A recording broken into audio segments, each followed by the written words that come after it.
नमस्कार साथियों, स्वागत है आपका, अभिनंदन आप ही के YouTube चैनल पर। जबरदस्त वीडियो लाया हूं दोस्तों। मुख्यमंत्री जी के निर्देश पर उपनल कार्मिकों के हित में लिए गए महत्वपूर्ण फैसले और निर्णय सबसे पहले दिखा रहा हूं। थोड़ा सा दोस्तों आपको पुराना भी दिखा दूं। आपको शायद याद होगा कि जो उपनल कर्मचारी हैं उन्होंने लगभग 17 से 18 दिन धरना प्रदर्शन दिया।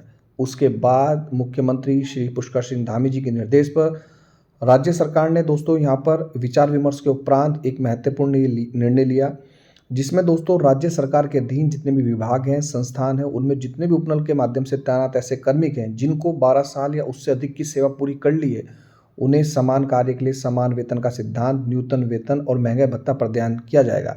लेकिन दोस्तों इसमें कहीं ये नहीं लिखा 7th पे कमीशन के अकॉर्डिंग मिलेगा, 5th पे कमीशन के अकॉर्डिंग मिलेगा या किस आधार पर मिलेगा, कौन सा लेवल मिलेगा, लेवल 2 पे मिलेगा, लेवल 3 पे मिलेगा, लेवल 5 पे मिलेगा, ऐसा कुछ नहीं है। अलग देखिए, अन्य उपनल कार्मिक जिन्होंने चरणबद्ध रूप से निरंतर सेवा पूर्ण की है उन्हें भी यथाशीघ्र समान कार्य के लिए समान वेतन के सिद्धांत के अनुरूप वेतनमान का न्यूनतम वेतन और महंगाई भत्ता प्रदान किया जाएगा। इसमें कोई समय सीमा नहीं लिखी है कि दिनांक कितने को ये हो जाएगा। इसमें विभाग की भी परमिशन आवश्यक होगी। राज्य सरकार ने स्पष्ट किया कि ऊपरी निर्णयों के क्रम में औपचारिक आदेश शीघ्र ही जारी किए जाएंगे। दोस्तों मैं आपको एक चीज दिखा दूं, ये तो राज्य सरकार का निर्णय है, मुख्यमंत्री धामी जी की घोषणा है, लेकिन हाईकोर्ट का क्या आदेश है जरा वो भी जान लेते हैं। वर्ष 2013 में बहुगुणा सरकार थी। अस्थायी कर्मचारियों के नियमितीकरण हेतु निर्धारित सेवा अवधि में संशोधन करते हुए 10 वर्ष की अवधि में 5 वर्ष किया गया। वर्ष 2025 में सरकार के द्वारा 12 वर्ष का समान कार्य समान वेतन दिया गया। अब दोस्तों अब यह है कि उन कर्मचारियों के साथ कहीं ना कहीं ये स्पष्ट भेदभाव करेगी जो पहले से ही 10 वर्ष या उससे कम की सेवा पूर्ण कर चुके हैं, जो आंदोलन में आए थे, जिनको 2 साल हो गए हैं, 3 साल हो गए, 5 साल हो गए, 8 साल हो गए, 9 साल हो गए, 10 साल हो गए।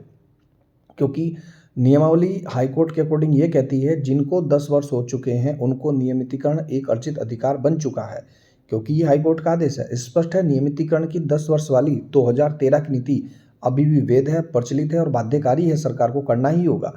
परंतु नियमितीकरण की शर्तों को पीछे की तारीख से प्रतिकूल प्रभाव के साथ बदलना न तो संवैधानिक रूप से उचित होगा और न ही स्वीकार्य होगा। ऐसा किया जाना माननीय उच्च न्यायालय के आदेशों की अवमानना की श्रेणी में भी आएगा।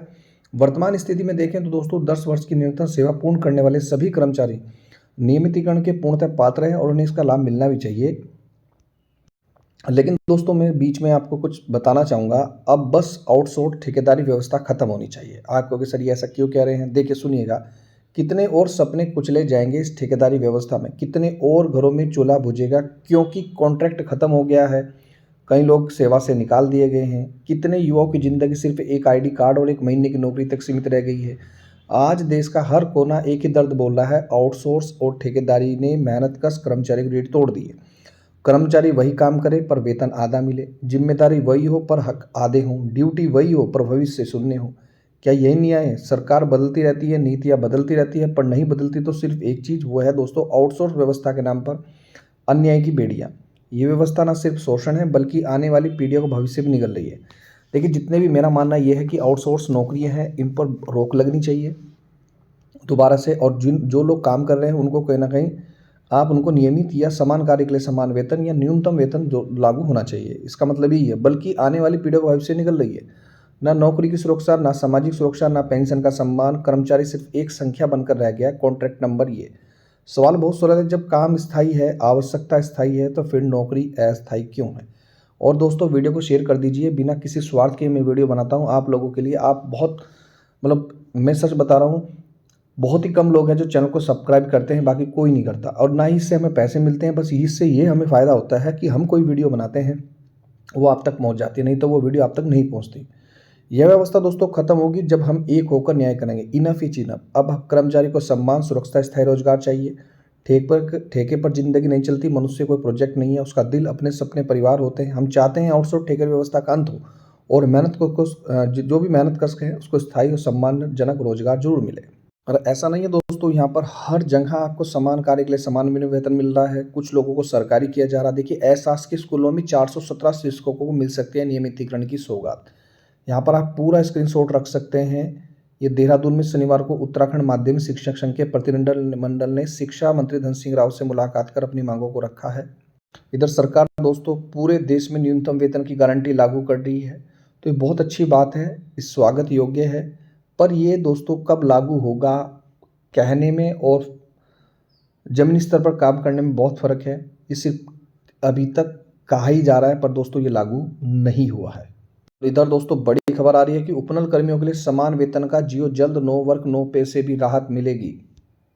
यहाँ पर देखिए दोस्तों, आउटसोर्सिंग उपनल कर्मचारियों के लिए एक और महत्वपूर्ण आदेश जारी हुआ है। ये देखिए, उत्तराखंड पूर्व कल्याण निगम उपनल उपनल द्वारा आयोजित जो विभिन्न विभागों में कार्यरत हैं संविदा कर्मी बकाया बीजक भुगतान के संबंध में जिस दिन 17 दिन 18 दिन हड़ताल चली थी, उस दिन का कोई भी पैसा नहीं कटेगा, उनके खाते में सारे पैसे आएंगे।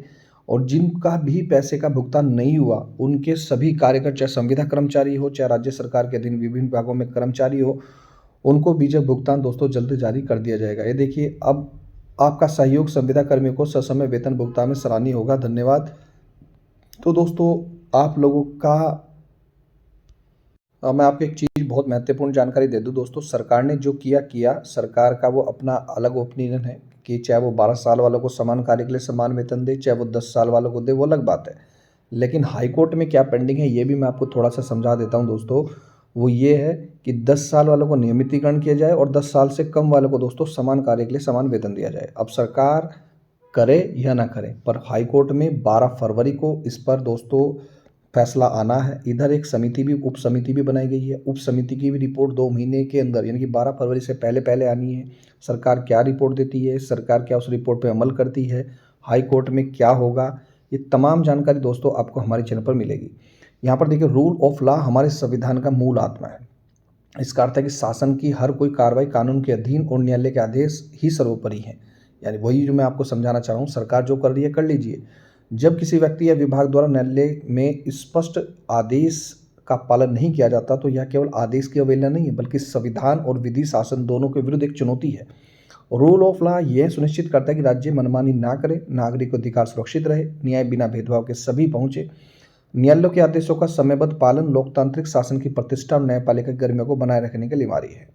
तो ये थी दोस्तों महत्वपूर्ण जानकारी। आप समझ रहे हैं दोस्तों मैं क्या बोलने वाला हूँ। अभी आप निराश मत होइए। जो 5 साल संविदा कर्मचारी है, 6 साल है, 7 साल है, आवाज़ बुलंद कीजिए, चैनल से ज़्यादा जुड़े और 12 फरवरी तक जरूर इंतजार करें। देख लेना, कुछ बड़ा जरूर होगा और सभी को समान कार्य के लिए समान वेतन और चरणबद्ध तरीके से नियमितीकरण का फॉर्मूला जरूर लागू होगा। क्योंकि 2027 में इलेक्शन है, तो सरकार बाध्यकारी भी है।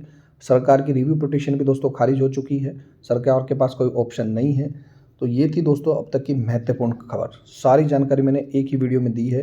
तो आशा करता हूँ आपको वीडियो पसंद आई होगी और वीडियो को दोस्तों ज़्यादा शेयर करें, सभी ग्रुप में शेयर करें, सभी जगह शेयर करें। मिलता हूँ दोस्तों नेक्स्ट वीडियो में। वीडियो देखने दोस्तों धन्यवाद। जय हिंद, जय उत्तराखंड।